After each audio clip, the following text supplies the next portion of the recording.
ഇന്ന് സ്കൂളിൽ ലാസ്റ്റ് ബെല്ലടിക്കാൻ നോക്കിയിരുന്നു കേട്ടോ. പെട്ടെന്ന് ഓടി വീട്ടിൽ വരാൻ, വേറെ ഒന്നും അല്ല, ഇന്ന് സ്കൂളിൽ തന്നെ ടീച്ചറുടെ മോളുടെ കല്യാണം ഉണ്ടായിരുന്നു കേട്ടോ. അപ്പോൾ അതിന് പോകാൻ വേണ്ടിയിട്ട് ഓടി വന്നതാണ് കേട്ടോ. അപ്പോൾ ഇന്ന് കല്യാണം കഴിഞ്ഞിട്ടുണ്ടായിരുന്നു, അതിൻ്റെ റിസപ്ഷനാണ്. അപ്പം വീട്ടിൽ വന്നിട്ട് പെട്ടെന്ന് ഫ്രഷ് ആയിട്ട് പോകാമെന്ന് വിചാരിച്ചിട്ട് വന്നതാണ്. അങ്ങനെ പാത്രങ്ങളൊക്കെ കഴുകി വെച്ചിട്ട് ഞാൻ റെഡി ആയി കേട്ടോ പോകാൻ വേണ്ടിയിട്ട്. ഇത് നമ്മുടെ സ്വന്തം പാഷൻ ഫ്രൂട്ട് ബുട്ടീക്കിൻ്റെ ഓൺ ഡ്രസ്സാണ് കേട്ടോ. അപ്പോൾ സ്കൂളിൽ നിന്ന് ബാക്കിയുള്ള ടീച്ചേഴ്സും സ്റ്റാഫും എല്ലാവരും ഉണ്ട്. അങ്ങനെ ഞങ്ങൾ എല്ലാവരും കൂടെ സ്കൂൾ ബസ്സിലാണ് കേട്ടോ പോകുന്നത്. അപ്പോൾ സ്കൂൾ ബസ് ഞങ്ങളുടെ വീടിൻ്റെ മുകളിൽ കൂടെ പോകുന്നതെന്ന് പറഞ്ഞപ്പോൾ ഞാൻ പറഞ്ഞു അങ്ങനെയാണെങ്കിൽ ഞാൻ വീട്ടിൽ ചെന്നിട്ട് അവിടെ റെഡി ആയിട്ട് നിൽക്കാമെന്ന് പറഞ്ഞു കേട്ടോ. അങ്ങനെ ഞാൻ റെഡി ആയിട്ട് ഇറങ്ങുകയാണ്.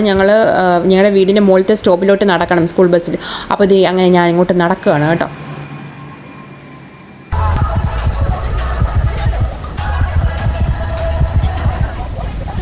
അങ്ങനെ ഞങ്ങൾ സ്ഥലത്തെത്തി. ഇവിടെ കൊല്ലത്ത് ശക്തികുളങ്ങര വെച്ചിട്ടായിരുന്നു കേട്ടോ റിസപ്ഷൻ. ഇവിടെ ഒരു പള്ളി വെച്ചിട്ടായിരുന്നു. അപ്പോൾ ഇവിടെ പെണ്ണും ചെറുക്കനും കൂടെ ഉള്ള ഫോട്ടോ എടുപ്പൊക്കെ നടപ്പുണ്ട്. ഇവിടെ ഇതാണ് കേട്ടോ പെണ്ണും ചെറുക്കനും. ഇതാണ് പെണ്ണിൻ്റെ അമ്മ കേട്ടോ, നമ്മുടെ സ്കൂളിലെ ടീച്ചർ. ഇതാണ് കേട്ടോ യെല്ലോ സാരി. അങ്ങനെ അതൊക്കെ കഴിഞ്ഞിട്ട് നേരെ മെയിൻ പരിപാടിയിലേക്ക് കിടന്നു. കഴിക്കുന്നിടത്തേക്ക് പോയി കേട്ടോ.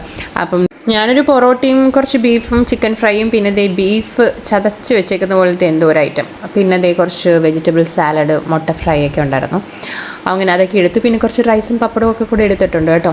അങ്ങനെ ഫുഡൊക്കെ കഴിച്ച് കഴിഞ്ഞിട്ട് ഒരു ഐസ്ക്രീമും കൂടെ കഴിച്ചിട്ട് നേരെ വീട്ടിലേക്ക് വന്നു കേട്ടോ. വീട്ടിൽ വന്നപ്പോഴത്തേക്ക് ഏകദേശം 7 മണി ആവാറായിട്ടുണ്ടായിരുന്നു. അപ്പോഴത്തേക്ക് പഠിത്തത്തിൻ്റെ സമയമൊക്കെ ആയി. അങ്ങനെ അതിനെ വിളിച്ചുകൊണ്ടിരിക്കുക.